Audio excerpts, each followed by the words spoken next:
All right. What's going on, everybody? Welcome. Just a couple of minutes, we should have this live stream starting from PAX West.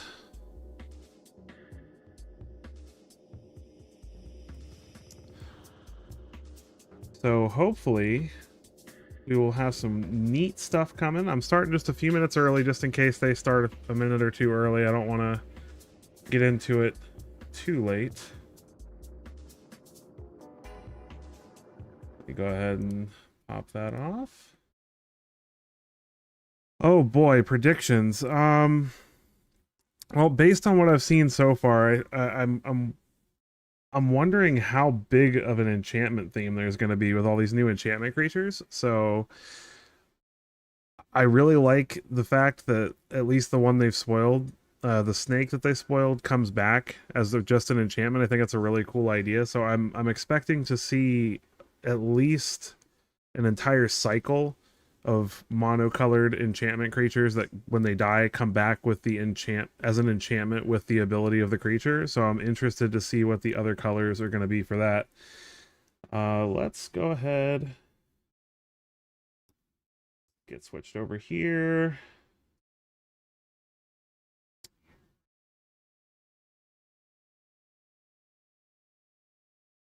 Give me a little bit of patience. This is my first time doing a stream over a YouTube video, so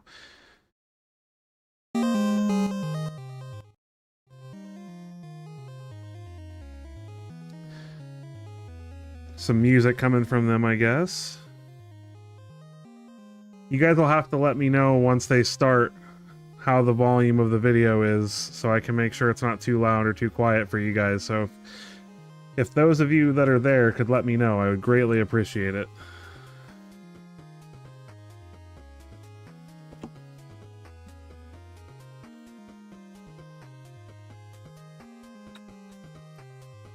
So, I mean, who's excited for another horror themed set? I mean, we haven't had some good horror stuff since Innistrad, so I mean, it's been a good amount of years. I am excited for some new horror cards. I like the retro 80s theme of it all. Yeah, I'm not gonna lie. I like Bloomburrow a lot, and I think it was really good to give people who like that kind of stuff something to really latch onto. And so I mean, I don't dislike Bloomburrow at all. I think the cute happy pets, but I think that's exactly why they decided to release these like this, is like, okay, here's an injection of happiness, and then we're gonna just, you know, completely go the opposite direction with the next set. And of course it's coming up on Halloween, so what a appropriate time for that, right?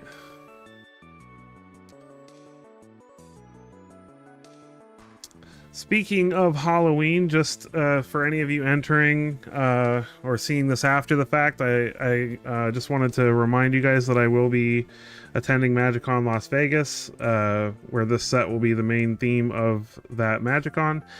So if any of you happen to be going there, I'm not going in an official capacity, but I will be there, and I'll be wearing this nifty shirt with my logo big on the back, so it'll be easy to spot. So I'd love to meet any of you that happen to be traveling there as well. So I'll have a special gift for anybody I run into there. And also make sure you hit that like button on your way in so that YouTube decides to show this to other people so we can get more people in here. The more the merrier. I love talking with you guys and chatting about all this stuff, so should be in about a minute they should be going live, so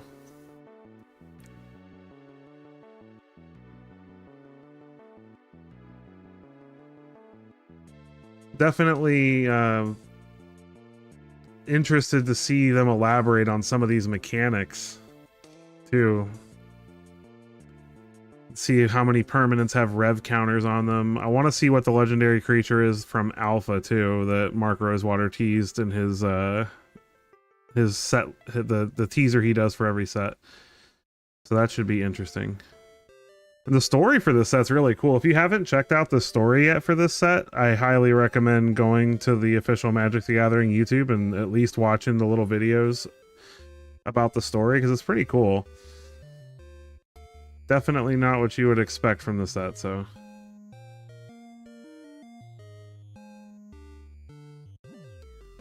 How is the volume of this music right now that they're playing? Is it quiet or does it sound good?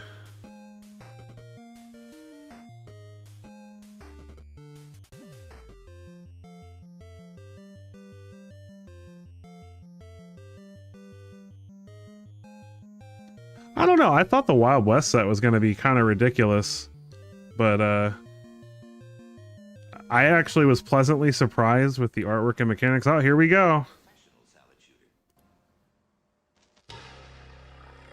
All right, hype.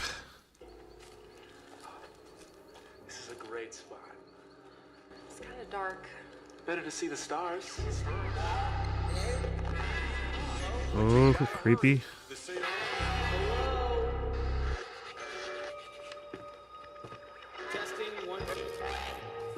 Let me know how the volume is, guys. My new friend. Anyone receiving this?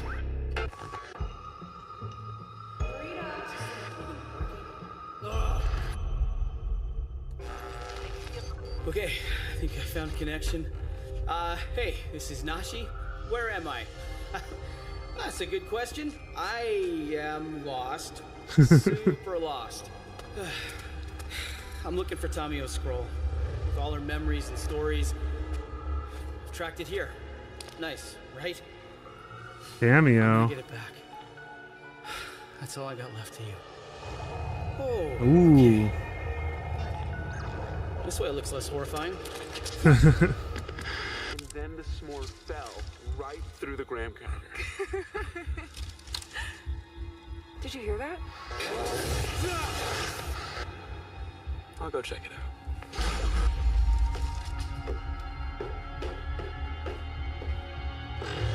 Coming through! Who needs this many mirrors?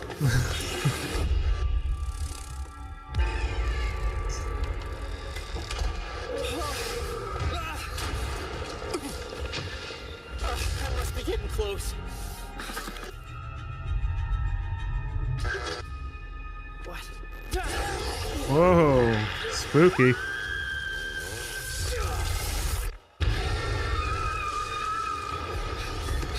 Not going back that way.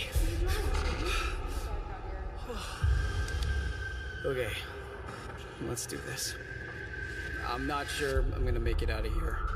So if this is working, if anyone's seeing this, please send help. Anyone. Oh. Spoopy.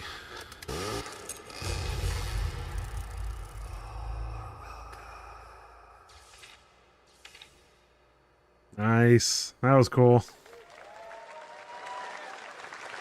All right, here they come. Welcome. I'm your host, Blake Rasmussen. I want to welcome you all to the live Duskmorn House of Horror debut at PAX West. So, love to see so many faces in the audience. There's a ton of people watching at home right now, too. We haven't done this in a while, but we are always really excited to be at PAX West because we get to sleep in our own beds. This is our backyard, And so we brought our A game, we brought our A panel. They are going to throw you unceremoniously from the bright and happy world that was Bloomborough into what you just saw. That's what I was saying. Duskmorn, House of Horror. So let's bring them on right away. Let's introduce Senior Game Designer Annie Sardellis, Senior Art Director Ovidio Cartagena, and Executive Producer Mike Turian. Look at that art director a hand. This art in the set's sick, man. Welcome. Before we introduce them, I also want to call out, you may have received some goodies when you came in, if you can't get enough of spooky houses, and if, like me, you are a fan of the trail at House on the Hill, you've got a card in there that you can play in your next haunt, and that art may look a little familiar after this panel. So nice to have all of that under one roof. But let's meet our panelists who are going to talk all about Duskmorn today and hopefully scare the expletive out of you a little bit. We're gonna start on this side and we'll work our way down. So let's hear from Annie. What was your role on Duskmorn and what do you do? Hi, I led the vision design of Dusmorn, which is sort of early design before we throw it over to set design, which was led by Jules Robbins. I also led our set of 4 commander decks. Previous to this, I had just worked on Bloomborough's 4 commander decks, so it was a pretty big shift, but still pretty fun. My name is Ovidio Cartagena. Yeah. I was the senior art director for Duskmorn House of Horror, so responsible for all the visuals and kind of the atmosphere of the set. So if you ask yourself, why so many moths? Why the TV static? I have answers for you. Hi, Mike Turian. I'm the executive producer for Magic, and I got to work on the and be the lead for Duskmorn as well. As part of that, I get to work on the collectability aspects, the product upcoming. We have some awesome new products with Duskmorn, and I get to work with all of the amazing, talented team as we bring a horror set to life. So super excited to be here. Yeah. Thank you. Yeah. So we are going to start things off by talking about the lore and the world building of Duskmorn because it is an entirely new plane, inspired by horror movies, games, and other media of the 1980s, with a little bit of a twist to video. Yeah, we put the Magic lens on this, and we're talking about doing this in a mansion. This has to happen. This has to be a haunted house. Yes, house. But what's the twist? What if the house never ends? Great.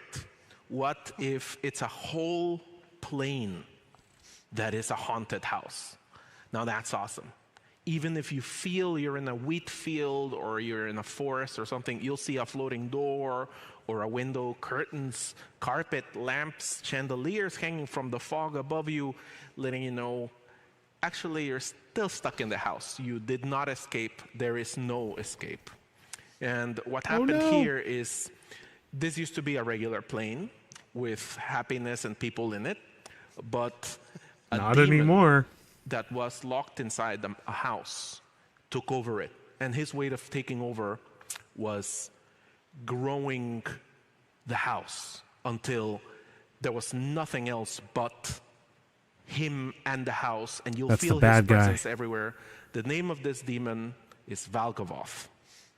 Yeah, so you've all met Valgavoth if you have read the story, and if not, I highly recommend going to dailymtg.com and reading that when you get the chance. Valgavoth is truly something new for Magic, and for that, we had to give a truly special card, Annie. Ooh. So here he is. Oh, look at that. Valgavoth, Terror Eater. This is our, big bad of the set. The bad guys are kind of why we watch horror movies or play horror games.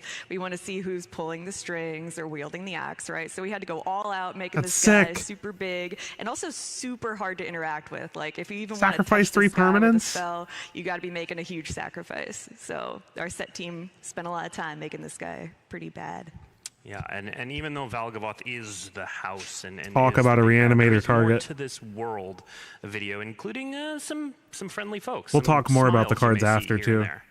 Well, Valgavoth didn't only grow the house into the rest of the plane.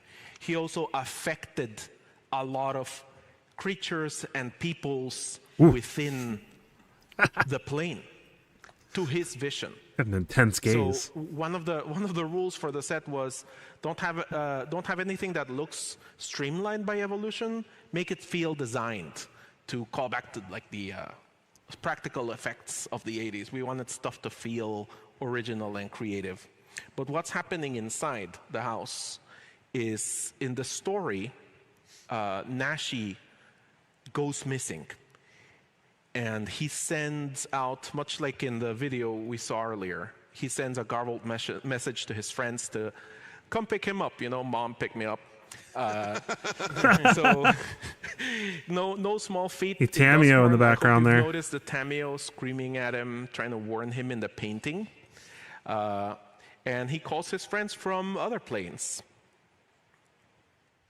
Yep, we'll see on Here we see them. It's Tyvar Kell, Yeah. Kaito, Zimone, Nico, and the Wanderer. What a cast. And we were thinking, this is kind of like a gang that you would see in any horror movie. There's a bunch of people who come together, and I hope they don't split up. Bad idea. Each of them matches a trope in horror. All right, so we'll go character by character and meet the gang, as it were. We've met this card before, but Video, tell us about the Wanderer's role. The Wanderer is the final This card is role. so good. So she's definitely out to kill some monsters, not very intimidated by what she sees, makes short work of them. And then we have Kaito, who is the grizzled warrior. Nice here. art. Yep. And we do, Kaito is the one planeswalker in the set, Annie. So why don't you introduce us to his card? Ooh. Yeah. So when it comes to Kaito, Ninjutsu we really wanna make planeswalker? sure we're expressing what it means to be like a ninja planeswalker, right? So we've had a couple Kaitos before, but as What? Blake said, just with one planeswalker, we had a lot more bandwidth to kind of get a little crazy with it, and we haven't used ninjutsu yet on a planeswalker, so here we go, your first planeswalker with ninjutsu. Yeah, he's all about those ninjas. And Card's he will be sick. slashing fools at your table. So. Mike, why don't you tell us about our next character, a fan favorite, Tyvar. Yeah, super Love the excited bat. Tyvar is back. And as a video is saying, for each one of these characters, we wanted them to fit into the horror tropes. And of course, What's up, the Mobius? Jock is a classic horror. Make sure you hit that like button. And so Tyvar there, you see him carrying the bat, and it's pretty awesome because not only is Tyvar a card in the set, but we actually turned the bat itself into an equipment. Nice. And I know we've also shown off like a chainsaw, and so it's just one of the ways we really tried to bring that modern horror trope Some to real life Stranger through Things those, vibes. the equipment that you see when you're watching a horror movie also. Yeah, and Mike, Tyvar discovers the power of math thanks to our next character. You can tell who's read the story. So this is Zimone, and Zimone, of course, represents my favorite trope, the nerd. And with Zimone, she was in Strixhaven, and there she represented Quandrix. And so we knew we wanted to bring her back to Duskmorn, and she's representing blue and green again. And as we look at her card, you'll really see, for fans of math, the design leans into that piece as well. All right, and let's see Zimone's card. Annie, tell us about... Oh, well, Whoa, since you're okay. the nerd, Turian, why don't you take this one? That's a lot of numbers. Yeah, so here's Zimone, and as you can see there, she rewards you for having a prime number of lands on any turn where a land entered the battlefield, right? And so in playtesting, one of the things that I love in Magic is just you find cool combos on your own. And so for me, before we saw the art of Terramorphic Expanse, that's in the set. But when you use Terramorphic Expanse, you can not find a basic land. And so I think in playtesting, I played my 6th land as Terramorphic Expanse, and then I sacked it because I'd way rather have another 5/5 than getting a basic land. Yeah. And I think that actually was the end of the game. I think Aaron Forsythe conceded right then, because enough is enough. Anything that can make Aaron Forsythe quit. A video, why don't you tell us about the return of Nico, who we have not seen in a while? Well, Nico coming back Aris. here is exciting. Nico, they are the leader of the party, the most courageous of them, the one who gives them hope. One small tidbit about this is that little shard showing some sunlight inside of it is the only sunlight in the whole set. In all the art, I wanted this to have the only sunlight because Nico's the one who's like, hey guys, let's keep going. Let's keep fighting, keeping everyone inspired, leading everyone on. Yeah. And the last of our group is a new character, Winter. Yeah. Whoa. So Winter is like Very the goth emo. or burnout of the group. There you go. He's also lived the longest in Dusmorn, and I think you can kind of tell. I mean, I'm sorry, just look at him, but still. He knows what's up. Let's see Oh, yeah, Winter's his- card. Ooh, it's a Yeah. Jund card. So Nice. his card is pretty interesting and really speaks to his duplicitousness as a character. As you can see, he's going to be giving out cards to a bunch of people. What's with that? I don't want to give out cards, but his delirium ability kind of cracks down on Whoa. their maximum hand size. So you'll be profiting while everyone else is like, can't even hold cards anymore. So these are the characters that we follow in the story. Again, if you have not read the story yet, please head to dailymtg.com. Then you will card laugh looks at the awesome. power of math joke I just made. And after this, we do have another story going up that's kind of this guided fiction experience. So knock, knock, head to this URL when you get out of here. I'll also note that Sean McGuire is going to be here. You at give them PAX in cards, room but then 214 their starting at maximum 4 hand o'clock size today. is really small. So definitely check that out. All right. Let's move on to talking about the mechanics of the set. So, Yeah. Annie, there's kind of a big picture that seeds through everything in Duskmorn here. It's true. So Dusmorn is first and foremost a top-down modern horror set. But with each Magic set, we always have sort of a mechanical through line that you can see from limited to constructed all over the place. So like how Strixhaven might be about instants and sorceries, or Zendikar is about lands. Here on Dusmorn, we are all about enchantments.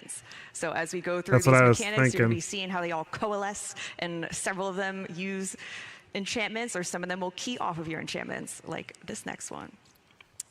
Yeah, so the first mechanic, tell us about Eerie. Annie. So Eerie is a rather simple one. It is reminiscent of Constellation, but it also has this added line at the end. So whenever you play an enchantment or unlock a room, you'll have to hold on for that one. It's coming up. But yeah, Eerie Yeah, is I've just been a really little trigger curious about kinda- that. It's the glue that holds it all together, because you're going to be seeing enchantments on all sorts of creatures and card types here. So Yeah, all sorts of Yeah. creatures like this adorable fellow. yeah, so What? That's a creepy crab. yeah, look at this little guy. He's very cutesy, So very cute. demure. He also has a little eerie ability that mills you, as our crabs want to do in Magic the Oh, Gathering. it's a new ruin Look, crab. This is just like a normal, uncommon, and Look at that the effect, flavor that's text, cool. Everything is creepy. And here Look you at see those a little bit of lands. the arena gameplay. You see that glitch effect. Look at on the it. board. That's very cool when this happens in the game. And we'll get to the rooms. How about right now? So let's talk, Annie, about the rooms. All right, so rooms were our biggest shot, our flashiest mechanic of the set, you might say. And they are enchantments, and they ask you to unlock things. They mention doors. It'll make sense when you see the actual card I hope so. in a second here. Sounds confusing. Yeah, there we go. Let's Yeah. do that. That's a card. So let's say you want to play Dollmaker's Shop Porcelain Gallery. When you go to cast the card, you pick which side you would like They're to gonna have explain the it right effect here. of up front, and then it'll chill on the battlefield as an enchantment. And then later on, whenever you like, you can pay the mana value of the other side to enable whatever that ability is. What? So it really gives you that flexibility, that feeling of moving place to place. We really wanted to have two effects on a room, because we want to feel like we're expressing like the real massiveness and what's behind every door. Yeah, right? Of the 4x4. setting. So. And you see a little bit here about how that's going to work on Arena. You'll see that side is blacked out. It's locked. And then you pay the and 6 then to you can unlock it, and later. one card has both effects. That's so cool. There it goes. And then you get both sides.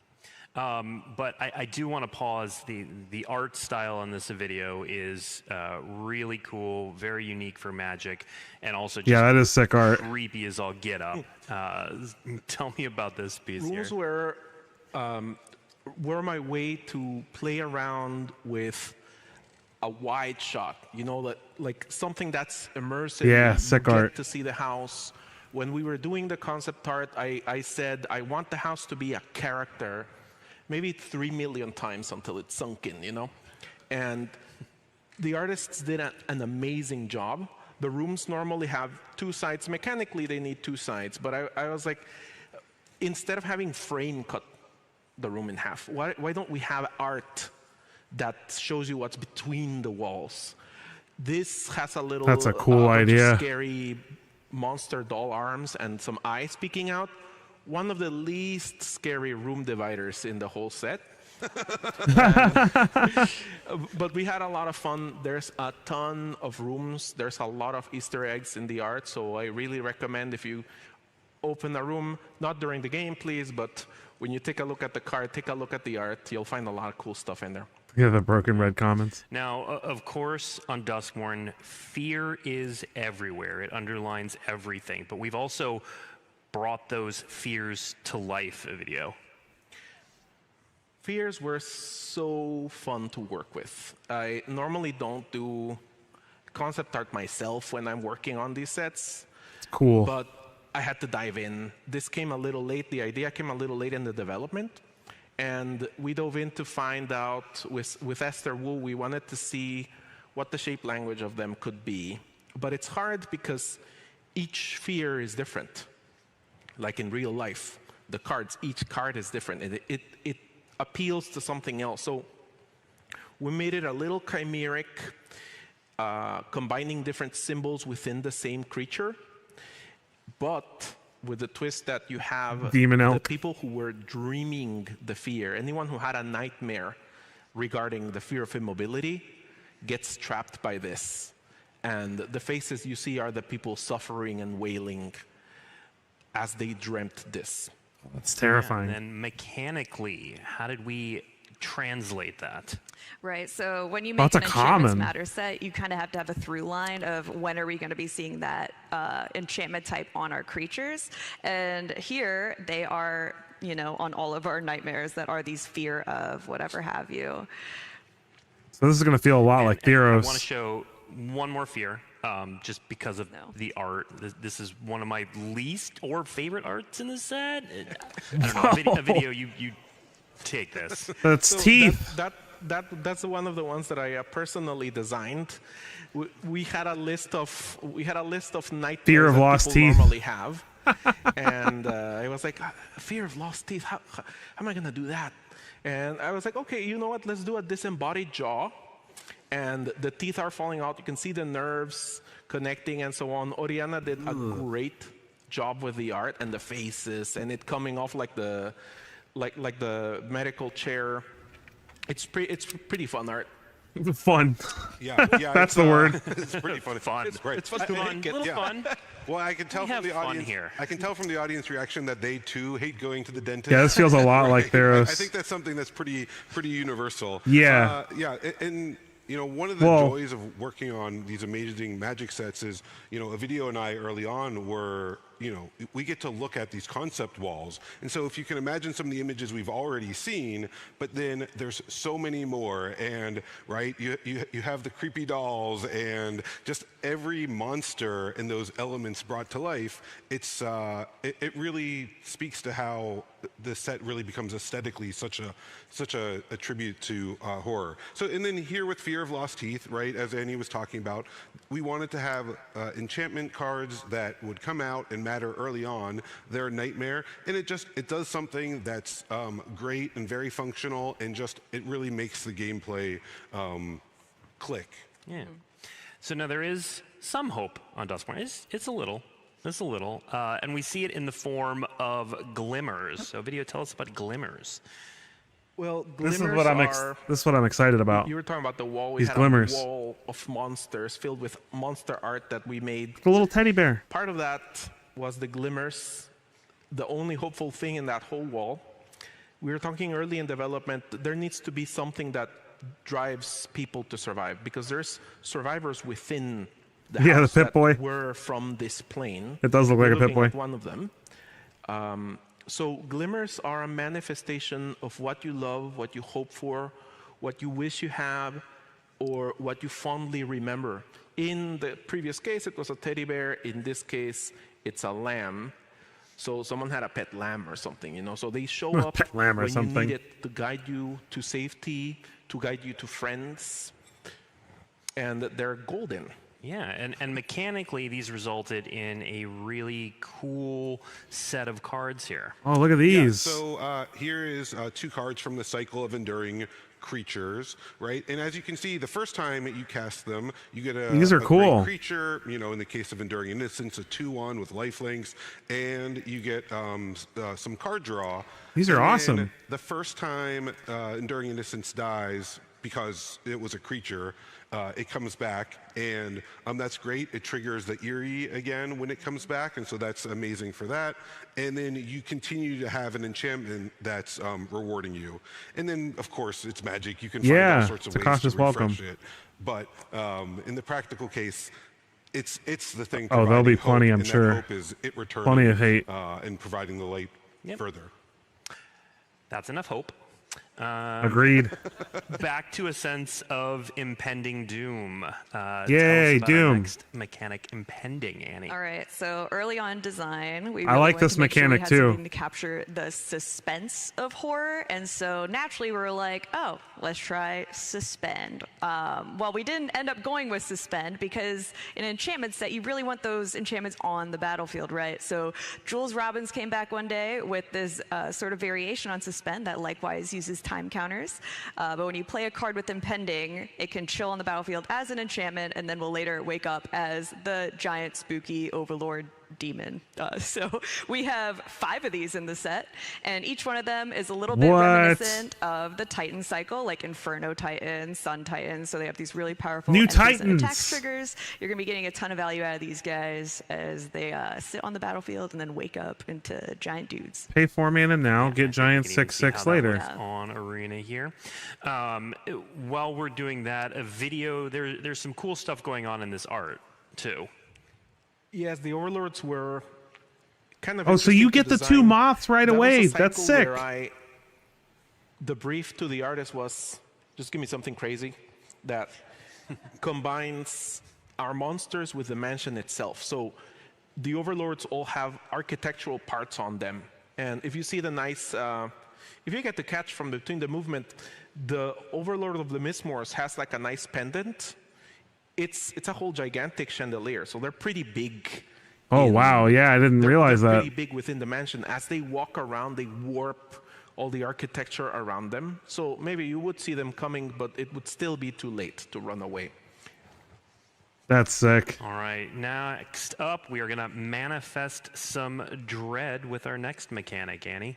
Okay. Welcome to everybody, by the So- way. Great transition. Don't Yes. Make sure you hit that like button on your way in. As we know, Old Manifest allows you to put a card onto the battlefield as a face-down 2/2. So the idea with Oh, we're getting Manifest digging back, around trying to find but a Dread. face-down mechanic is, again, it hits at that suspense. It hits at the, like, oh, what was that? Bump in the night? Oh, maybe surprise. It wasn't just a 2/2. It was, you know, one of your giant overlords or something. So with Manifest Dread, you actually get this additional selection of your top 2 cards. You pick your favorite of the 2, you put that face down as a creature, and then the other one gets dumped into your graveyard to enable some graveyard synergies also found in the set Cool. with Delirium. And Yeah, hopefully you can find Yaris. that creature a bit more often, because while I really dig Manifest from Fate Reforged, we just really want to make sure you were hitting those creatures a bit more often to have that more fun moment. Yeah, and we've got 3 Manifest Dread cards to look at. Unwanted Remake with maybe the best name in this set has a lot of good names, It's but Unwanted true. Remake's up there. Well, yeah, really with Unwanted Remake, right? It's it really alludes to, it's like, oh, you have your favorite movie franchise, and the second one's pretty good, and then That's the third pretty one, strong. and then it's like, oh, it's, at some point they become an unwanted, For an uncommon. remake. And then from the Magic card perspective, it's just, this is some really good cheap white removal. One of the things that's, of course, it's always so good to be able to destroy an opponent's creature for just a mana. But here also, one of the things that's so good you can do with it is you can kill your own creature in response often to it dying, and then make a surprise blocker, or then even, reveal it if you have a lot of mana available. And so it's nice that it has those two functions of both removing your opponent's creature or making a surprise creature on your own. Yep. This is a You're cool also gonna see mechanic. a lot of Manifest Dread in Limited with uncommons like Disturbing Mirth. There's that creepy guy again. Yes. So for Disturbing Mirth, once again, you can see how we're playing into the enchantment theme, right? When it comes into play, you can sacrifice another enchantment or creature and draw some cards. And then if you play perhaps another Disturbing Mirth later on and sacrifice it, you get to Manifest Dread here. So, and that's all for just 2 mana. So it really helps you move through your deck, get some creatures. It's a cool card. It really does a lot for red-black. And our final Manifest Dread card is a Mythic Ooh. Green that can Manifest Dread every turn. Yeah, this Hauntwood Shrieker That's is sick. kind of no joke. He's going to be putting a lot of 2/2 face down Mono bodies green. all over your battlefield. And his last ability allows you to play with any face down mechanic from Magic's history, basically. So maybe you're cloaking something from the murder set, or I love any that they're other, actually making just it possible to find out work what with kind of other shenanigans you can pull mechanics. with this guy. Yeah, and one of the things that was so great about Manifest Dread is, when it was part of the set, it adds to that dread feeling, because yes, you're putting in a 2/2, and that could be any what creature. is it? You're looking at 2 cards, so you're just more likely to find a creature. But then also on the occasion where you joyously get to put a creature face up into your graveyard, of course, amazing for graveyard and reanimation strategies. But in that moment, your opponent really feels the dread of wondering, what was the other choice? What's in front of them that's now masquerading as a 2/2? Yeah. All right, well, we've talked about graveyard synergies, and we've seen this mechanic, but we're bringing back Delirium, Annie. Yeah, so Which, Delirium, that's pretty cool. Kind of fell into place just later in design, because we Perfect always knew we time needed to for it. leverage the graveyard in some way. We have a spooky set. We need to use that spooky zone of the game. So Delirium was a very natural fit, considering we had all these enchantments running around, cards with inherently having 2 types on them. You can also manage to get lands in your graveyard using Manifest Dread, so you can dump the land and play your creature. And it was just very useful. That's all. Especially on a card like yeah. Demonic Council. Yeah, so here we see, I think this is Marina Vandrell making a little bit of a deal with you-know-who. Sadly, she does not have Delirium, so she must search for the demon. It's Demonic Tutor. But if you do have Delirium, you can get any card you like. But with so what's going Delirium. on here, Ovidio? Yeah. So what's going on is some awesome art. This is amazing. This is Babs Webb's This is debut crazy. as a Magic artist. So incredible piece. Marina Vandrell is the one who brought about the doom of what is now known as Duskmorn.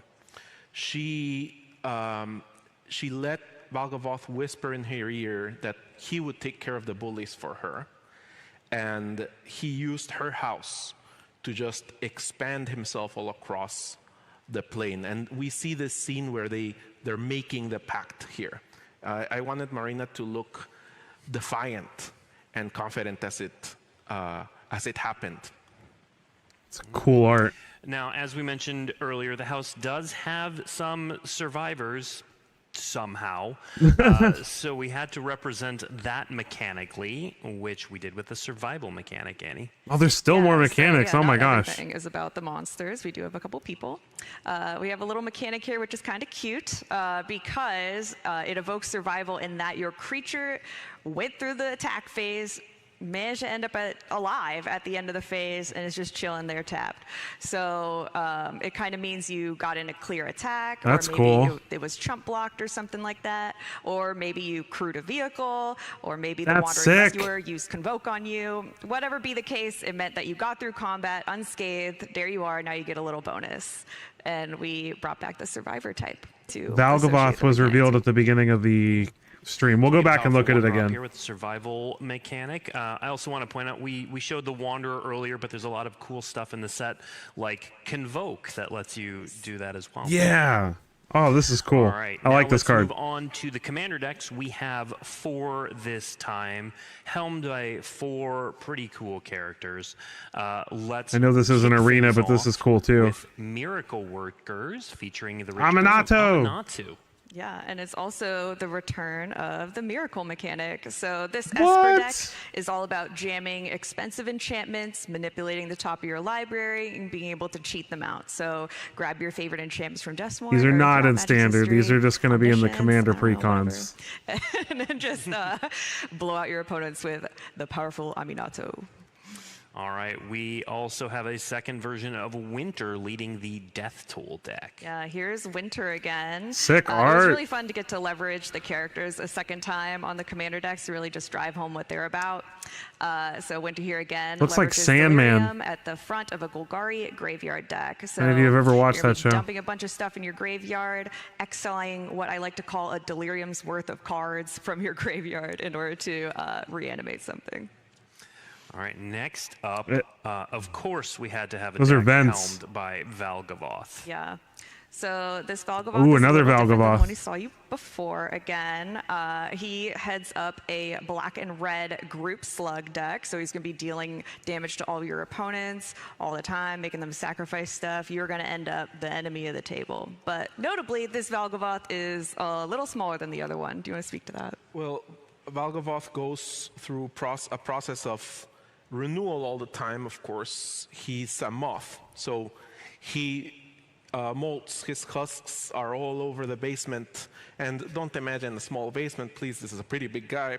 He gets, every time he comes back and he renews himself, he's a little different. Valgamoth. A little more horrifying. I was thinking the same thing. So this is when he's just molted. Yeah. And, you know, he starts as a 4/4, but by the time your turn comes back around, he'll probably be a 7/7. So he's pretty big. In our final deck, you too can harness the power of math with Zimone Mystery Unraveler. Okay, so Zimone leads Landfall. up a deck themed to jump scares. So that might mean face down cards with her mechanic manifest. Oh yeah, there's Dread arch returning from the enemy main cards set. coming back too. Other face down See that at mechanics the from top Magic here? History, as well as just the play style of passing your turn while leaving a bunch of mana up. Because honestly, there's nothing scarier than that, in my opinion. So here's Zimone. And you may have noticed at the top These of are those cool boxes, commanders. it says Arch Enemy Yeah, I was just cards mentioning that. included. So Arch Enemy, we haven't done that in a while, Annie. What is Arch True. Enemy? So Arch Enemy is A long an while. alternate multiplayer format of sorts, where 3 of you team up against one Arch Enemy. The Arch Enemy is teamed with an oversized deck I don't of know. schemes, which are all free, powerful effects. And we kind of leaned into that 3 versus 1 lineup with the Zimone, Winter, and Aminato against the Valgavoth here on the cover. But any one of the 4 or any commander deck you want can just be the arch enemy when you go to play. So Yeah, and we've got some art, and these video are a really fantastic excuse to do some really cool art. Oh yeah, That's I cool. love playing with the different aspect ratio. Normally, as an art director, you get to play with That's a just hockey 4x3. stick. This time we got to flip it a little bit. I was thinking about vintage book covers, vintage movie posters when we were directing this. This is a great piece by Jessica Fong. Off her strength of her comic book covers, I want to bring some of that dynamism into the set. This is another type of you're- monster yeah, that we haven't cyberpunk seen, hockey by the way, stick. that this is like the unwinds. It's just like a bunch of fabric. And the following one is one of my favorite arts with Valgavoth. Oh, in that's it. sick. It's a symbolic representation of him not just taking over Duskmorn, but wanting to take over everything. Because, of course, he feeds off fear. The more power. Yeah, they think he might be the next We've got two multiversal of bad these guy. schemes to show off. Oh, look at So these. Here is I am Duskmorn. By the way, these names go really hard. They do. But how do these play out? Yeah, so each of the commander decks comes with 10 schemes, and 8 of those are brand new with 2 reprints. But yeah, again, I do love that we just had more space to play with the art and Hockey such. stick by but here Razor. is a new design. It uses the ongoing subtype in order to allow you to kind of stash this scheme for later. And whenever you want to play an expensive spell, you then abandon the scheme and play that spell for free. And our second scheme to show off is My Champion Stands Supreme. Yeah, we were kind of being able to pair Archenemy with Commander allowed us to, mention your Commander for the first time. So we also get to feature Winter here, and it just kind of soups up your Commander into a big scary guy. Yeah. And it looks to me, Mike, like we haven't done Archenemy in a long time, but it looks like we updated the frame. Yeah, that's right. One of the things For any of you just joining, Archenemy is a paper-only thing for Commander. Just give it a Very new, cool still, though. Amazing look. Really bring it into that borderless style that so many people have loved, and we've been doing with cards. So this when you see the Not on Archenemy Arena, no. cards, This will be they're gonna paper all be only. in this new borderless frame. So it looks awesome, and just makes the art look even more stunning. Yeah, and if you've never played Archenemy before and you're interested in playing it, there is an article, again, on dailymtg.com by Gavin Verhey that outlines all of the rules for Archenemy, which have been updated a little bit for this release, so you'll definitely want to check that out. Now, we're going to get to the shiniest part of our presentation, which is all the booster fun and collectability, and I think we're going to start things off with a video. So this is going to be for paper boosters. But some of this stuff will be on Arena as well. Like the showcase art and all that stuff. They haven't. Well, they revealed some, like, Rakdos cards. Look at these treatments. Wow, that's cool.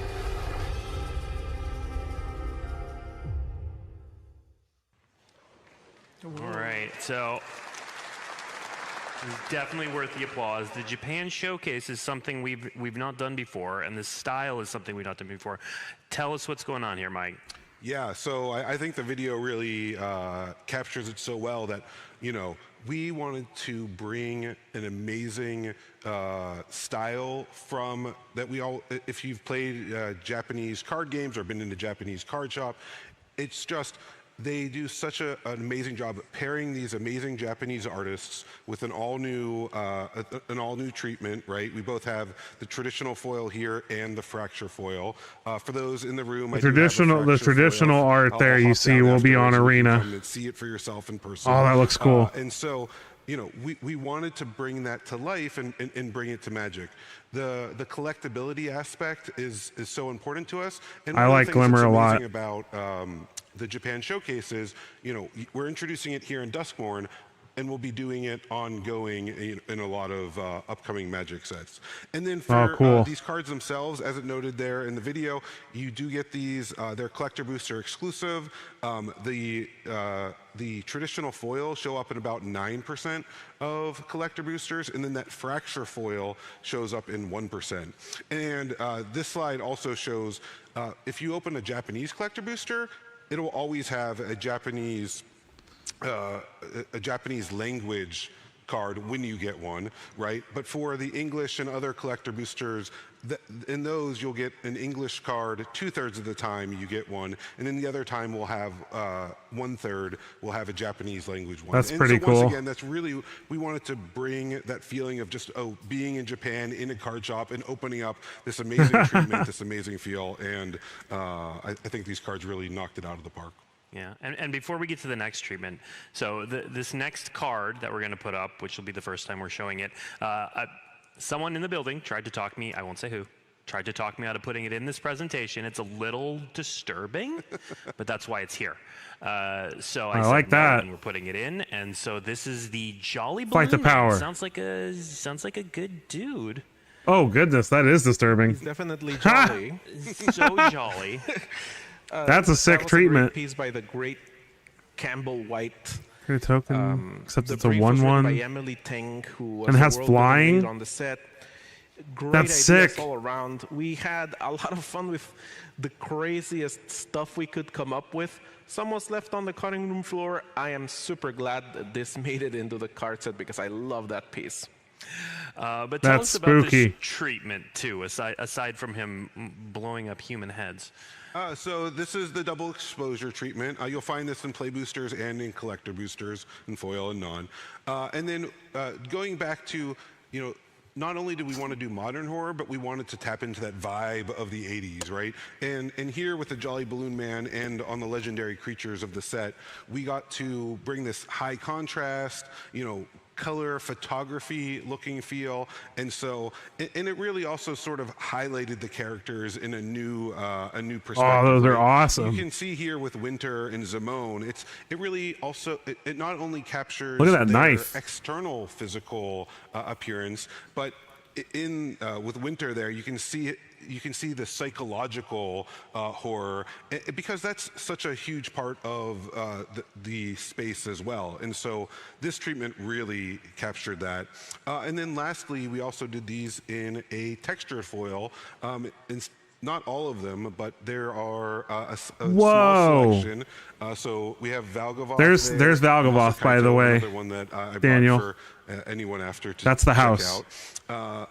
And these are a collector booster exclusive. So, it's a treatment that we've brought into some of our master sets and other sets. And one of the things is, as Those we do are sick collectability, arts. it really lets us pair what's amazing and resonant about the set with treatments that we know it's like, oh, these are going to come together and really do outstanding work. So I'm glad we brought textured foil into Duskmorn as well. Yeah.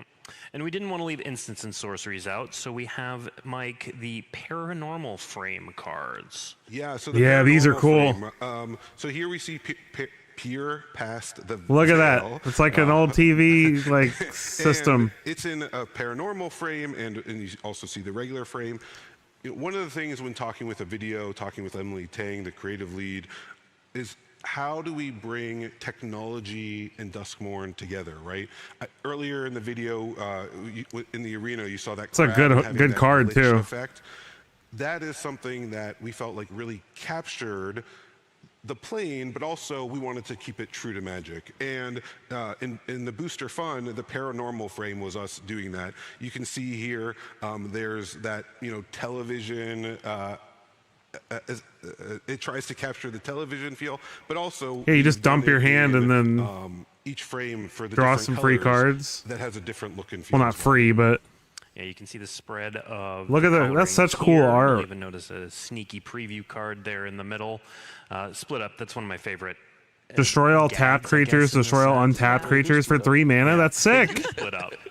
It doesn't go well. No, I mean, it kind of ties into the survival mechanic. There's some earlier anti-aggro about, for you. Your tap creatures ended up surviving or whatever.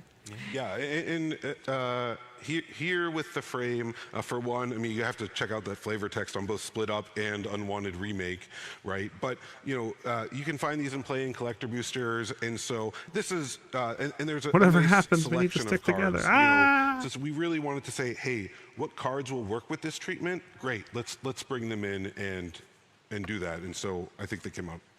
Yeah. Next up, we have a really evocative art style, which we're calling the Mirror Monster cards.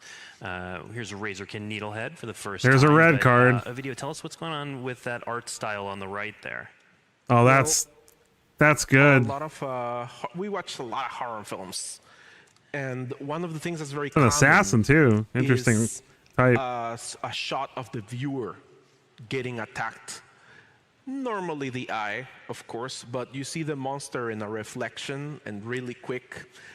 Hopefully the camera cuts to showing you the full monster, but we were trying to mimic that here. We're trying to show when the monster approaches and the horror that is cool being art. experienced by being attacked by the monster. So probably how I feel when someone There casts is. that, This is a lot going on in this set. Yeah, and so here's Hauntwood Shrieker again. Oh, that's and one of the awesome. fun things that when we were bringing this treatment to life is we really there's a number of ways you can show that mirror aspect, right? in the previous card, we saw it in the glasses. Here, you see the victim of the Huntswood Shrieker, the likely. They need to victim, give I us back a suppose, wheel effect. and holding up their blade to try to keep the monster away, but in the blade itself. And so, one of the things I really love about these cards is they have. This is going to be a really good card. Element and brought it to life in a variety of ways. Yeah. And of course, Mike, I'll stay with you. We are continuing to do special guests, and we've got special guests. A pretty cool preview card for you here. Yeah. So one of the amazing things we get to Damnation, do nice. sets is we get to. Damnation's going to be on Arena. Is it on Arena already? I don't think it is. Getting to work with Masahiro Ito, right? Who's the artist for a very popular video game franchise, and taking him and pairing him with Damnation, right? Because we only do 10 special guests in each set, and so having Masahiro Ito come and, Damnation was, when it came out, it was an amazing, right? It's like, oh, it's Wrath of God, but in black. And now in Commander, of course, it's a staple with such a powerful effect. So it's, one of the most classic, iconic Magic cards compared with a video game horror artist. That's amazing. And we also saw Collected Company earlier too. Yeah. The art for that. So that's another special guest. So some really great cards. Yeah, and we've got, I think, the art blown up a little bit bigger. I don't think Damnation's on Arena yet. I could be wrong. So correct me if I'm wrong. But if I'm right, that's pretty sick. A lot of us have grown up admiring his work, and he's influenced a lot of what we've done. Yeah, and I believe there's an interview that we got to do with him as well, and so that'll be shared. And as part of that, he shared the work in progress. You can see what Damnation beautiful artwork early on versus the finished piece. So yeah. I don't. Is it on Arena at all? And our next one's not. It's booster fun. It's sneaky, but it's not going to be in standard. No, it'll just be on Arena for historic video. So tell us about what's going on in the Lurking Evil cards. So if Lurking anyone's Evil. been like me in a haunted hotel or a haunted house, you tend to see a shadow of the corner of your eye. We wanted to kind of replicate the effect of something suddenly showing up and scaring you. And so some of the cards, that's one of the ideas that Emily Tang and I discussed before we even had concept art for this set. We were like, what if we put a monster in some versions of the art but not in others? Oh, that's cool. Just, you'll find out. You'll find out what the monster are. You have a full play set, and you're like, wait a minute, this monster wasn't here. What's happening? So that's so cool. Bit, it's our way of haunting the set itself. Yeah. And then for those of you playing the Mark Rosewater Blogatalk game at home, here's the answer to one of your trivia questions. Norin's here. What? Yeah, apparently Norin got lost somewhere in the Dominaria temporal time crisis or something like that, and then ended up somewhere in Dominaria. But he might be a coward, but he is wary, so I think his chances are good for, getting back to his Dominaria. But we'll see. He also has a magic card. So a cool thing about this. Oh yeah, that's true. A cool thing about this treatment with Norin is, of course, if you see the regular version, you're gonna think, oh well, he's just scared of that inoffensive whatever it is in between the door. Yeah. It's a gremlin, but on the Lurking Evil version, you'll see the monster at the top, and you're like, oh yeah, I would also run away from that. He's got good intuition. And as Annie said, he does also have a magic card, which we will show. There you go, Stitch.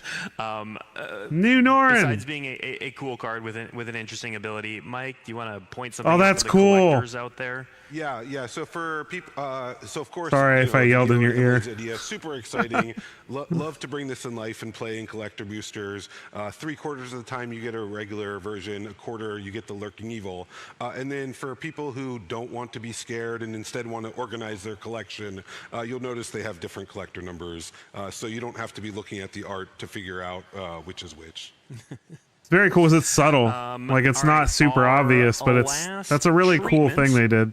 Of course, we did this, but you know, with any new frame, it can be a little bit tricky. But we did do borderless room cards here. Ooh. That's Yeah, cool. room cards are, I like the kind of anime art. yeah, I was really excited. pretty. Yeah, Oh, yeah, I'm supposed to talk. we saw this earlier. One of the things that's so amazing about the borderless room cards is, you know, we just. I mean, it really makes up what is awesome about Duskmorn, and you're in a house of horror. Of course, we wanted to bring the treatment. We are excited about the frame and that we got to bring it to borderless. And I think it really There's so many ways cool speaks for treatments itself. in this set. And these, once again, play boosters and collector boosters both. I just realized that this mentions non-toy creatures, so yeah, just keep your eyes peeled for other toy creatures, I guess. All right, now Duskmorn House of Horror is going to release September 27th everywhere, but that was it was really close to October. So we are doing something special for spooky season. You can actually see it here a little bit. But we have what's called a Nightmare Bundle that is going to be coming out on October 18th. First of all, it's some of the coolest packaging we've ever done, bar none. You can kind of see it Look here at those in lenticular. Look at those may or may not be able to see cards. but then we've got Living the deck Death, box in there, Archon of and Cruelty, there's, Goryo's a Vengeance. ton of cool stuff in here, including A Nightmare number booster. of, Look at the promo dice. cards you can Oh, get, that's sick. Mike. Yeah, so not only do you get these, the cards themselves as posters, right? So we made, you know, of course, horror. I know this has and nothing to do with poster Arena, together, but this so is sick. They're quite nice sized posters. We also you can see there, yeah, so here Crypt Ghast, in the Nightmare Exhumed, Bundle, damn, these are we worked cool. with, Tim Jacobus, who is another amazing artist. Sick art. If you're familiar with the novels that he's illustrated, they're wonderful. And so 3 of the cards that we included as promo cards that you get 1 of 3 of each of these in the Nightmare booster itself. So you can see Crypt Ghast, Exhume, and Damn were all done by Tim Jacobus in a borderless style.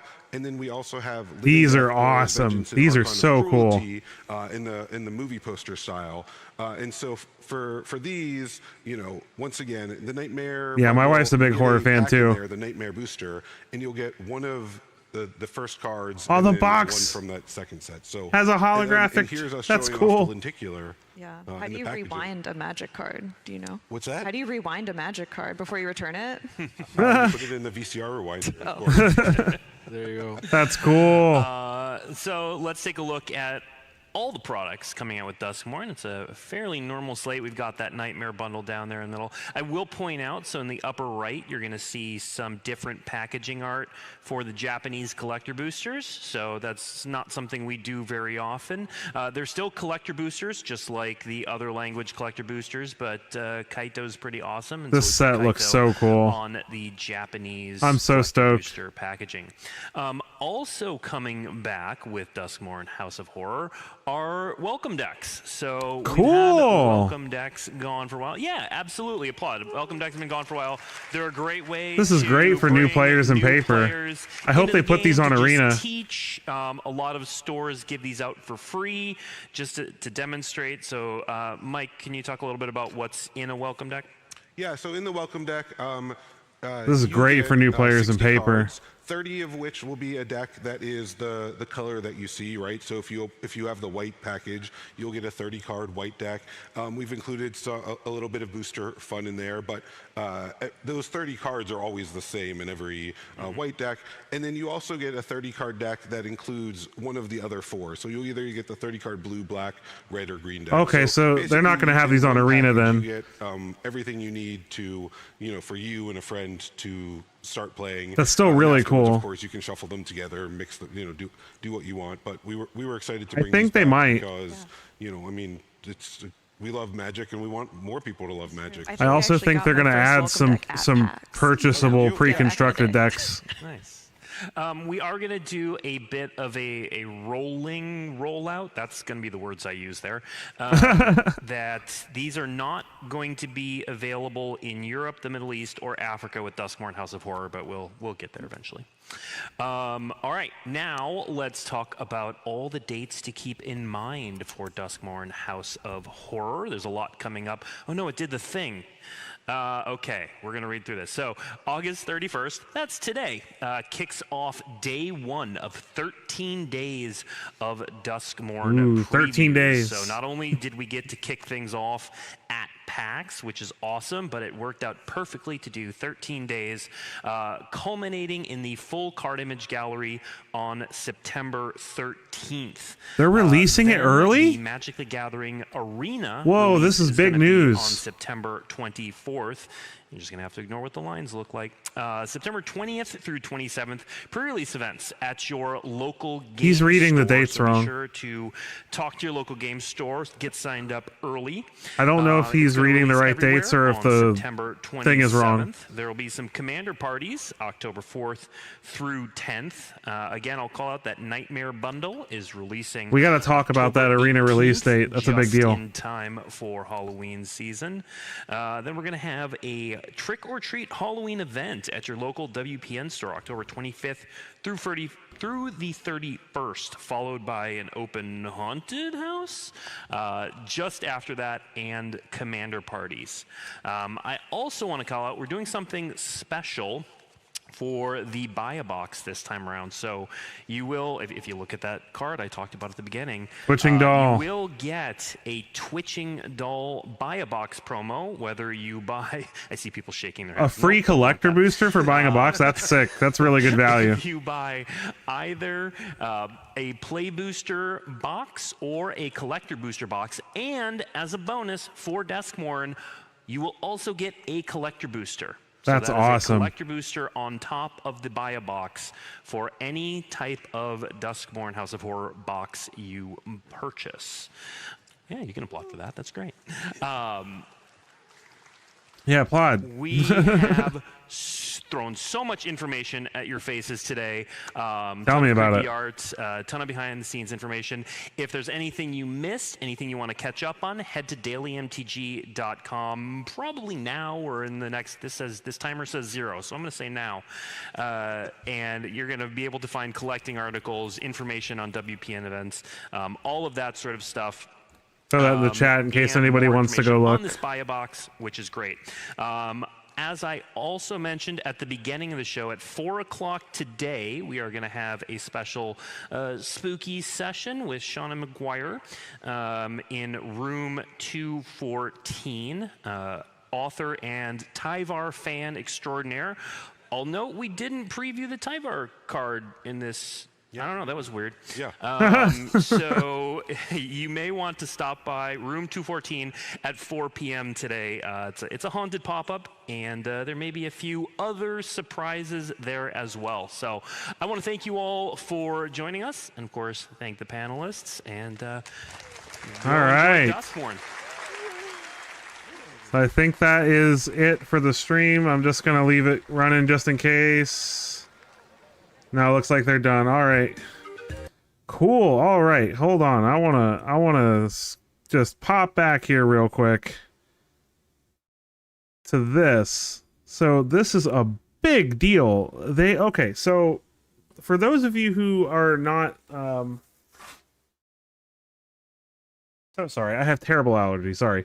For those of you who haven't been playing Arena for a super long time, if there's anybody here who's just recently started, they used to do the pre-release for Arena. Like, Arena would get the cards a week early. And people didn't like that.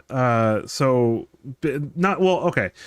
It wasn't that people didn't like that. It was hurtful to LGSs. So people would get to play on Arena first, and then less people would show up to the LGS for the pre-release because the hype, everyone got to play on Arena, so the hype was less exciting by the time pre-release comes around, right? If this is true, and I think there's a chance that this graphic is wrong, I'm gonna have to look into it. Actually, you know what? I might look into it now. Let me take a quick peek here. Give me just a second. I just want to. I want to see if this is officially on the MTG wiki or not, because this is a big deal. If they're because this is that's 2 weeks early. That's 2 weeks before the official release. So hold on one second.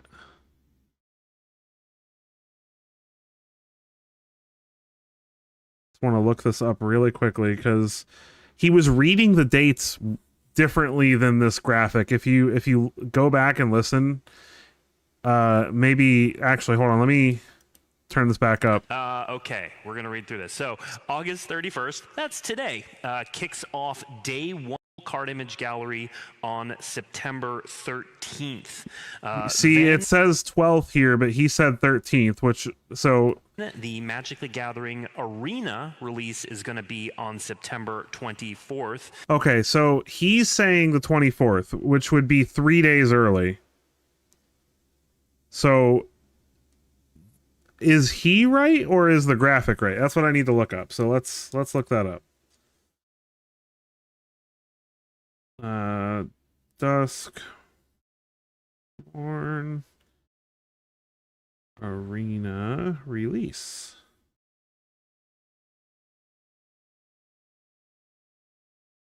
Let's see what they have on their official webpage, because this might be wrong. Because he was reading, it's possible that he was just reading the dates wrong, so we'll have to see. If he wasn't reading the dates wrong,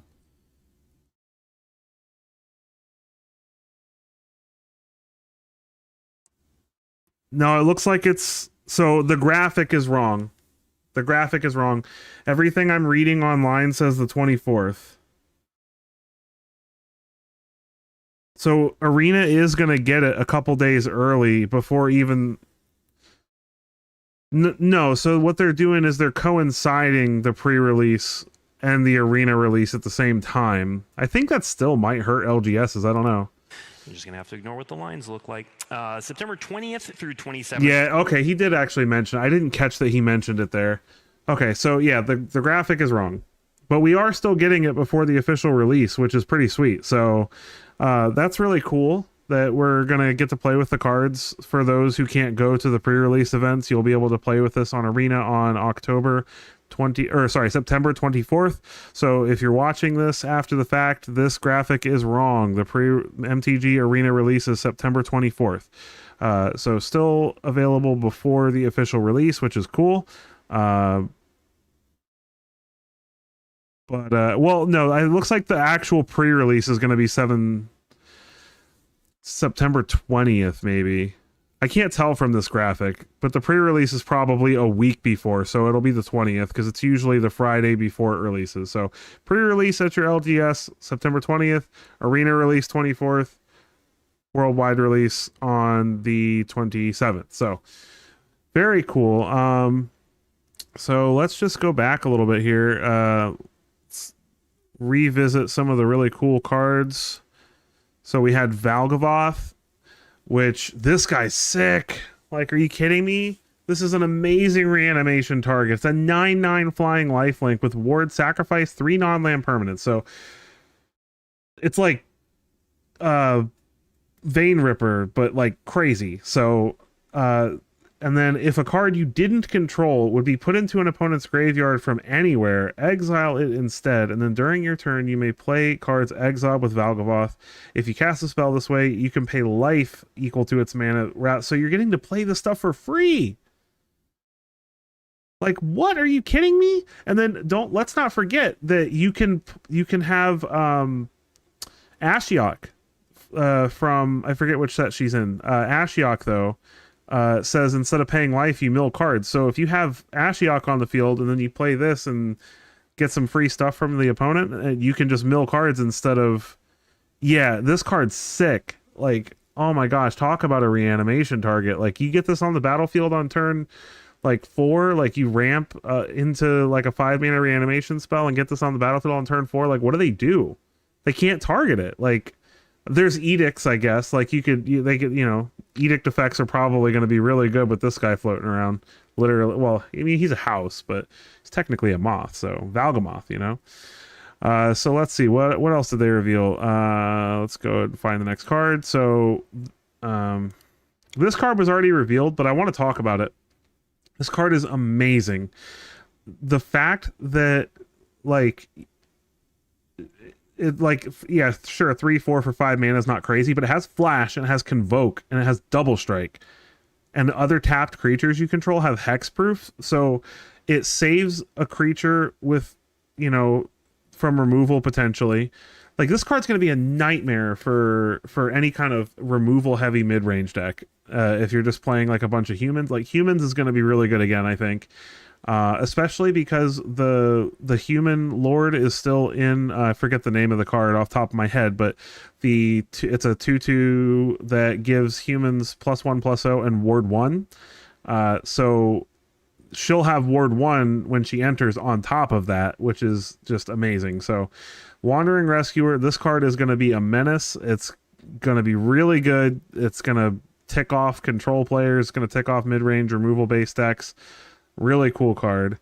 Can we talk about the fact that there's ninjutsu on a planeswalker? I don't even know how that... So you just get like one of your little 1/1 flyers, right? And then boom, planeswalker. And then as long as it's your turn and it has one or more loyalty counters, he's a 3/4 ninja with hexproof. So you turn your 1/1 into a 3/4. They can't target it because it has hexproof, and then you can still activate its loyalty abilities. It's like Gideon and ninjas got mixed together. Like, this is sick. And like, the abilities aren't bad. You get an emblem, like +1. You get an emblem with ninjas you control get +1/+1. That's a permanent +1/+1 buff to your ninjas. Like, this is going to be good in older formats. Commander, like, this Kaito is like, Kaito hasn't been crazy good in most of the printings that he's had. This version of Kaito is amazing. Like, I love this. And then just like be able to surveil 2, then draw a card like for 0 is I love this. So really excited about Kaito. I think this is a really cool planeswalker. I'm sad they didn't reveal the Tyvar card like they mentioned at the end there. So we got a new Zimone, all questioning. At the beginning of your instep, if a land entered the battlefield under your control this turn and you control a prime number of lands, so have fun with that one, create Primo the Indivisible, a legendary 0/0 green and blue fractal creature, and put that many +1/+1 counters on it. So this will be a really cool payoff for like the ramp, like lands deck. So definitely a very cool, an interesting way to have to pay attention to the number of lands, right, that you have. So I don't know if the card's gonna be crazy, but being able to have it, like, it's a 1/1, so I mean, nothing crazy, but you make a giant, you know, creature for 3 mana. It's not bad. Zimone the nerd. I mean, yeah, that's what they said. And then they didn't reveal a Nico card. They did reveal this guy. This guy has me so hyped for Ward Tribal 2.0. All right, there's so many good Ward cards in this set. There's also, though, if you go and look at the previewed cards that have come out recently, there is already been a card revealed that removes Ward. So maybe my Ward Tribal dreams are shot, but it depends. Are people going to play that card? Is Ward going to be prevalent enough that people decide to play? I don't know. Also good to note that it's a Warlock, so it is an outlaw. And outlaws are Jund colors, so definitely cool with the crime mechanic. At the beginning of your upkeep, each player draws 2 cards, so you're drawing extra cards, but as long as you have 4 or more card types among cards in your graveyard, each opponent's maximum hand size is equal to 7 minus the number. So let's say you have 4. So that means that their hand size is only 3. So yeah, they're drawing extra cards, so they do get to select which cards they keep. But let's say it's a control deck and they don't have an answer to this. They have to discard most of their hand. And then the more card types you add, like, you can literally have them having a 0 maximum hand size. That's insane. Like, this card is so cool. I cannot wait to see if I can find a way to abuse this and just drive control players insane by not letting them have a hand. All right, so we had that. They talked some more. They revealed this eerie mechanic, which whenever an enchantment you control enters and whenever you fully unlock a room, target player mills 2 cards. So we basically got a new Ruin Crab-esque. It is not once per turn. So this is whenever an enchantment enters. So if you play a whole bunch of like enchantment creatures and then you play something like another round where you can blink all the enchantment creatures multiple times, it's a pretty fun way to mill somebody out, right? So let's go ahead and get to the rooms. So rooms are, just because if anyone wasn't here at the beginning or you're just joining now, it's a 2-sided card. It's not a new card type. It's a super type. So it's still an enchantment with this super type room. Basically, the way this works is similar to instants and sorceries, except you're not casting one and it going to the graveyard. So you can pick which one of these you want to cast. So if you want to cast Dollmaker's Shop on turn 2, it'll say whenever one or more non-toy creatures you control attack a player, create a 1/1 white toy artifact creature token. So that's just a neat little, like, I'd say it's probably better than something like Skrelv's Hive. It's a 2-mana enchantment that whenever you attack, you get extra stuff, which is pretty cool. And then for 6 mana, you can unlock the other side, which you still get the first half, and then also creatures you control have base power and toughness, each equal to the number of creatures you control. That's a sick effect. So, like, you play the 2 mana one, and then later on, way down the road, when you have 6 mana, if you have a bunch of creatures on the battlefield, boom, they're all huge. And then also good to note that if you're like, you got a bunch of lands and a bunch of little guys, you can just cast the 6 mana side and then unlock the other side later. So rooms are pretty cool. I really like this idea of a mechanic. I think it's neat. I think the versatility of the cards is very cool. And I am excited to see all the other rooms from the deck. We also got some enchantment creatures that just, you know, have enter the battlefield effects, like tap a creature, and then if they control it, if the opponent controls it, get a stun counter. Little 1/1 guy that when it dies, it deals 1 damage to any target and you gain 1 life. So it's kind of like a black version of some of the goblins that you see that deal damage when they die. So neat card, but nothing too crazy. And then we got these glimmers. Now these are cool, man. Glimmers. So we got a white and a white for a 2/1 with lifelink. And then whenever one or more other creatures you control with power 2 or less enter, draw a card. So this would actually be a neat follow-up if you had like a 1-drop and then you played that room we just saw on 2 and then play this on 3 and then you attack with the 1-drop and the token or whatever. You immediately get to draw a card. There's so many ways to abuse this and get to draw a card the turn it comes into play. And then if they have removal for it, it comes back to the battlefield as an enchantment, just an enchantment with this whenever one or more creatures enter, draw a card once a turn. So really neat way to take advantage of your creatures. And then if it really makes it feel a lot better when people are just, you know, go for the throat, you know, cut down, you know, all these removal spells. You still get to have a pretty sweet effect afterwards, and they're good effects. Like the black one is basically Sanguine Bond, which is whenever you gain life, each opponent loses that much life. This one's pretty cool. Whenever a creature you control deals combat damage to a player, draw a card. So I mean, it's a 4/3 with flash for 4. That's not bad. So you cast this on their end step, and you got a bunch of like small, like little flyers or something, which is really easy in blue.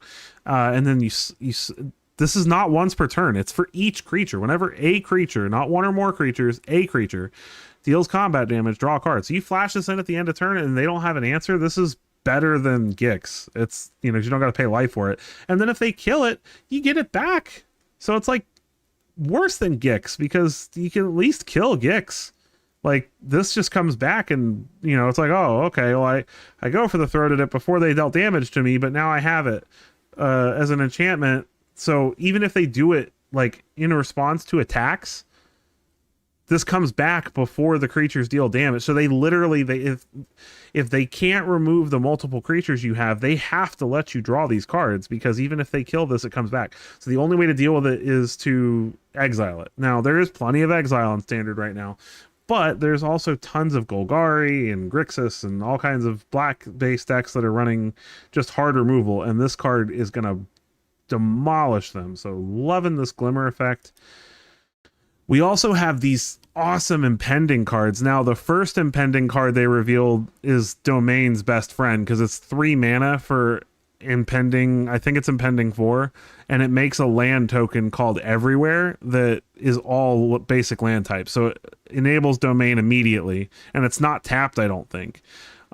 This guy is basically like a Titan. Like, it reminds me of Grave Titan, because it makes 2/1 white insect creature tokens with flying when it enters. So for 4 mana, you can play it. You immediately get the two white 2/1 insect creature tokens, and then later on in 4 turns it becomes a 6/6.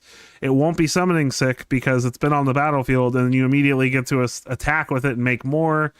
Like, this guy's going to be really cool. So I'm excited to see the rest of these. We've seen 2 of them so far. I'm excited to see the other ones.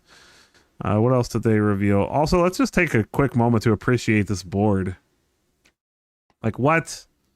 Like, this board looks so... They've really stepped it up the last 2 sets. Like, Bloomburrow's board was really, really cool. And this board is really awesome. So, kudos to them for the board, right? All right, so we got a Manifest Dread is another ability. So this is Manifest from...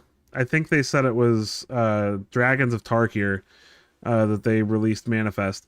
But instead of like it being an ability that you pay, whenever a card manifests dreads, you get to look at the top 2 cards of your library and put one of them into your graveyard and manifest the other one.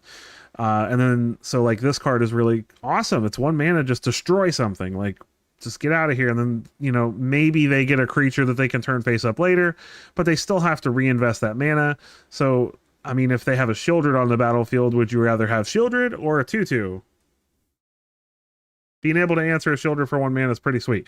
So the downside of them being able to pick and possibly get a creature is, you know, that's why the card's 1 mana. So very, very cool card here. And the Manifest Dread mechanic's really cool, which we see with this, which I like this card a lot. This card really makes me want to play Lich Knight's Conquest, which I want to play that card way too often. But being able to sacrifice a creature or enchantment and draw some cards, and then whenever you sacrifice this, you Manifest Dread, is a really cool card, and I love that crazy artwork. And then this is the card that's really crazy. So 3 mana, 3/3. Whenever it attacks, Manifest Dread. So whenever it attacks, you get to look at the top 2 cards, put 1 face down, 1 in your graveyard. A, it fuels graveyard's energy. B, it only costs 2 mana. So anything that you manifest, you just 2 mana, boom, flip it up. It doesn't matter if it's Valgavoth. Like, oh, okay, that was a 2/2. Now it's a 9/9 lifelink with ward. Sacrifice 3 things. Good luck. So this card is sick. This card's going to be really, really good, especially if you can find a way to manipulate the top of your deck. Crazy. I love this card.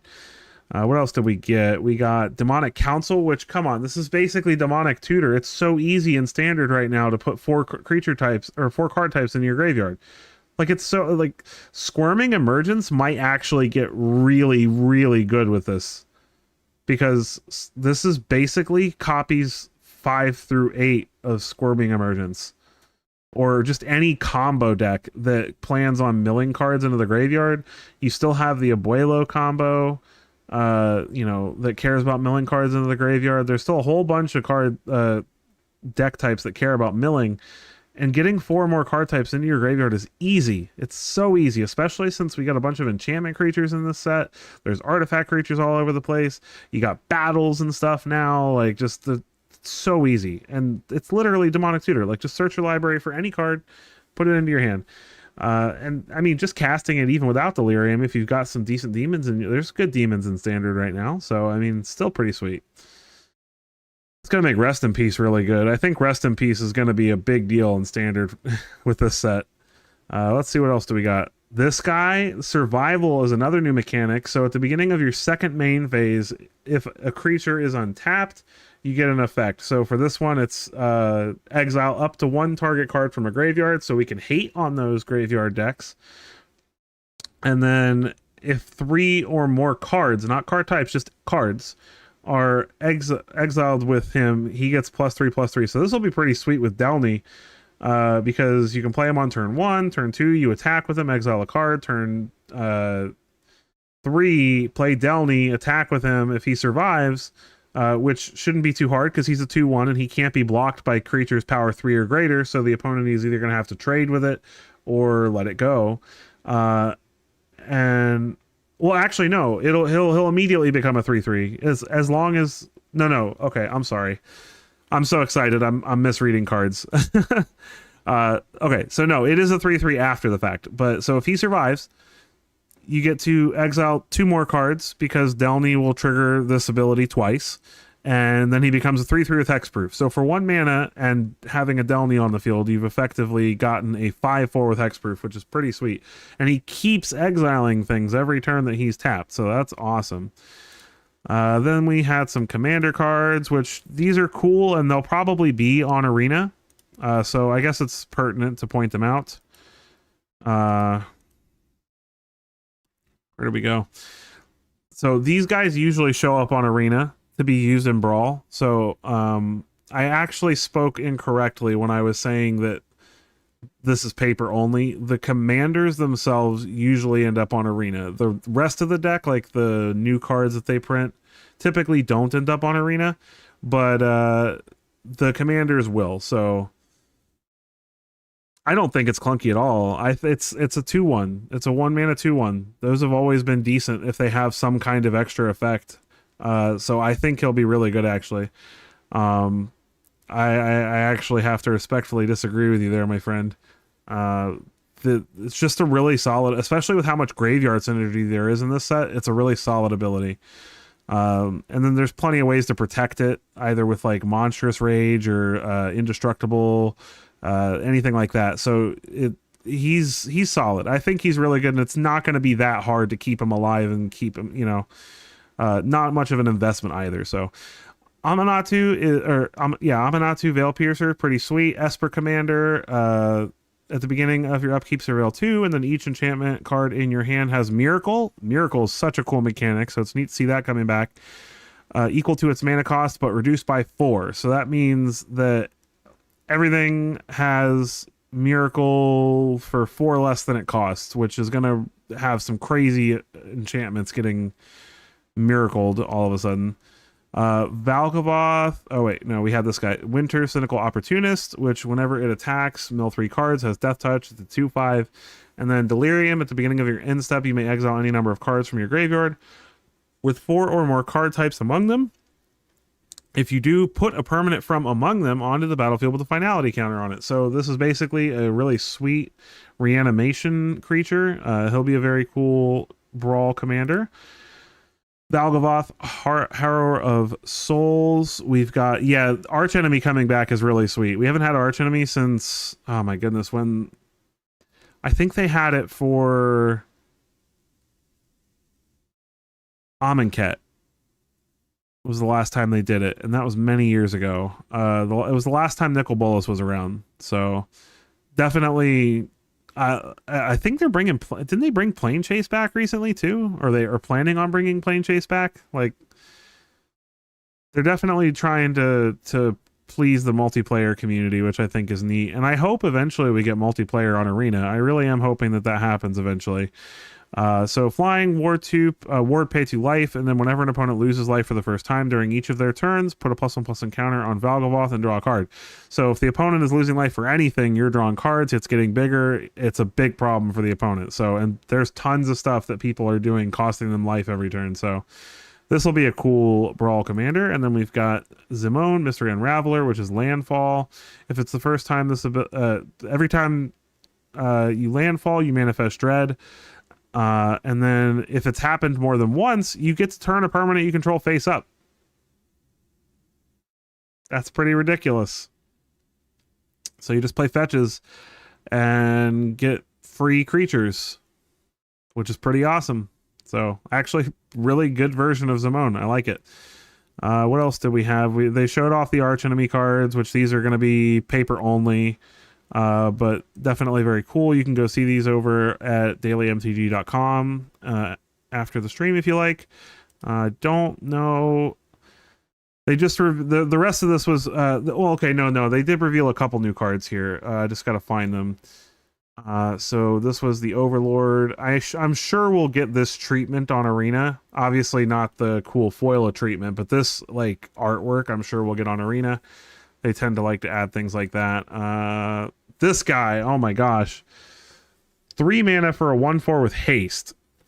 So we're probably not attacking with him, but for 1 mana, you can create a token that's a copy of another target creature you control, except it's a 1/1 red balloon creature in addition to its other colors and types, and it has flying and haste. Sacrifice it at the beginning of the next end step, activate only as a sorcery. So you just turn whatever your biggest, baddest creature is that has a sick ETB or death trigger, and you make copies of it. Seems pretty sweet. I really like this card. I think it's really cool, and I think it's gonna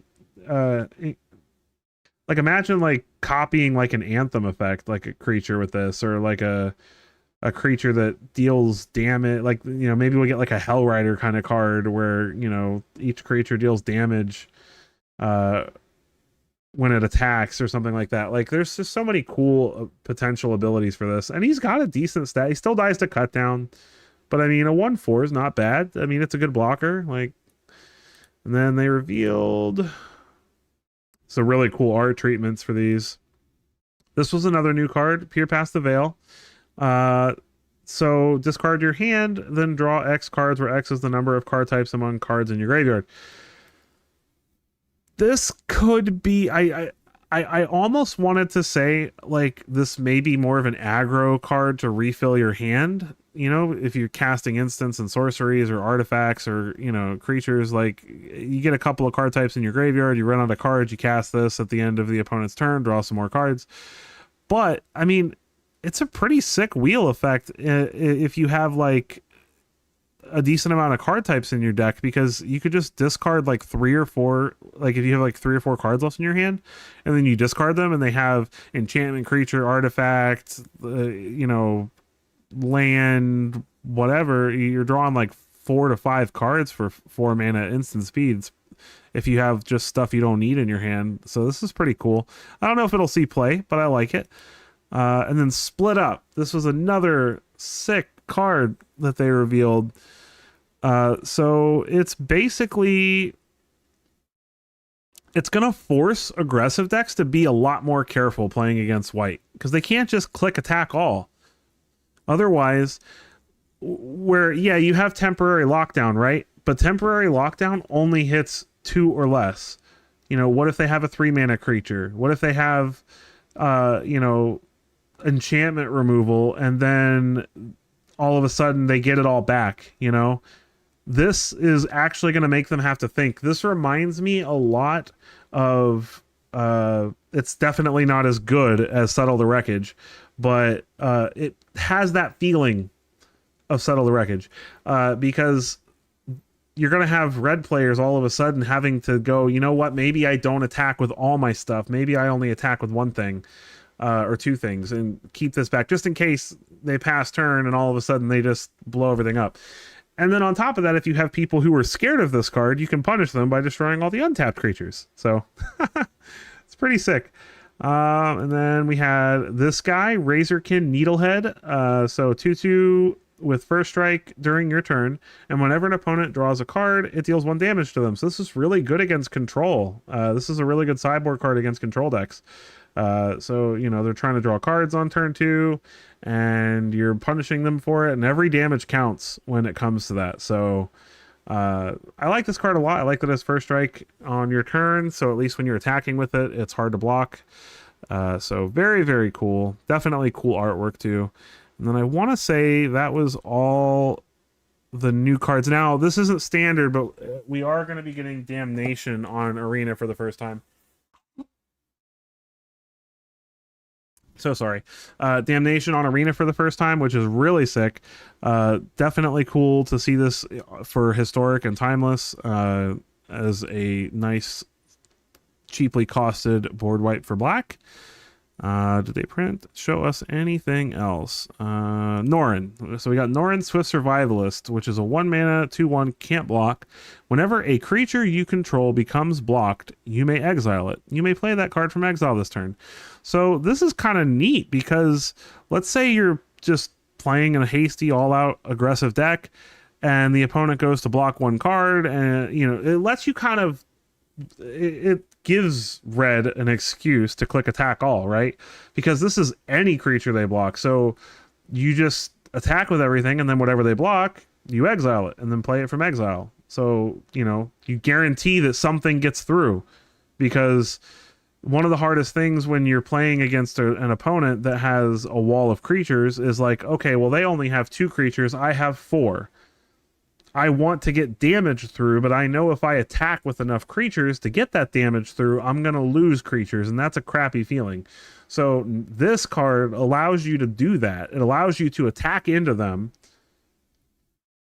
and get that damage in, and then it doesn't matter. Whatever they block, it's a creature, so it includes him. So it doesn't matter if they block him or anything else on your board. You just exile it. And as long as you can cast it again, which it's a red deck, so you're probably playing a bunch of 1 and 2 cost cards, you can just recast them for the turn. So it's also sort of like card advantage in a way too, because you're getting the damage in, and your opponent's blocks don't matter effectively. And I think this is a really cool card. I hate mono red. I wish mono red wasn't so strong right now, but I have to admit this is a very good tool for them. Especially being a 1 mana 2/1, I think that you'll see at least 1 or 2 copies of this make their way into mono red. And I believe that was all the new stuff that they revealed. So with that, are you guys hyped for this set? I think it looks awesome, man. I love the artwork. I love the mechanics. I love the feel and the theme of the set. I think they really nailed it. And I'm excited that we're getting to play this on Arena the same, a little bit before it actually releases worldwide. I think that's pretty cool. I'm excited to go play at the pre-release and have some fun opening up all these cool treatments of the cards. They definitely they knocked it out of the park with the cool treatments in this set. I'm excited for those artworks on. I don't normally buy cosmetics on Arena, but I will be buying some cosmetics from this set. This is such a cool theme and set. So really excited about it. I will be doing videos moving forward, going over spoilers. I don't know if I'm going to do them daily. I might just kind of do catch-up videos, because I did try with Bloomborough to do daily, and just those weren't getting a lot of viewership. So what I might do is just once a week. It's 13 days. So what I'll probably do is every 3 days or 4 days, I'll record a video going over what's been revealed in the last couple days. So that way, if you haven't had a chance to check it out, you'll be able to find it on my channel. If you are joining for the first time, make sure you hit that like button, hit that subscribe button. Every one of those really helps. And man, I had a blast with you guys today. This was so cool. I'm really glad that I was able to do my first live react to such a cool set, and to hang out with you guys and get to hear your opinions and laugh and have a good time. And so thank you so much for being here with me. We had a great stream. We had a bunch of people in and out, great chatting. And just another reminder, I will be doing live streams Wednesdays at 8 p.m. EST, so I will be streaming standard or, whatever the night takes us. I do polls every week for my subscribers to decide what they'd like for me to do on that stream. So if you want to keep up to date with that, make sure you subscribe if you're not already. And I will have another video going up for you guys on Monday. And I will hopefully see you guys on Wednesday for my next live stream. So with that, I'm going to go ahead and call it a day. It was great hanging out with you guys, and I cannot wait to see what this set reveals and what is going on with the rest of it with you guys. And I hope you guys have a great evening or night or whatever it is for you where you're at. And I will catch you in the next one.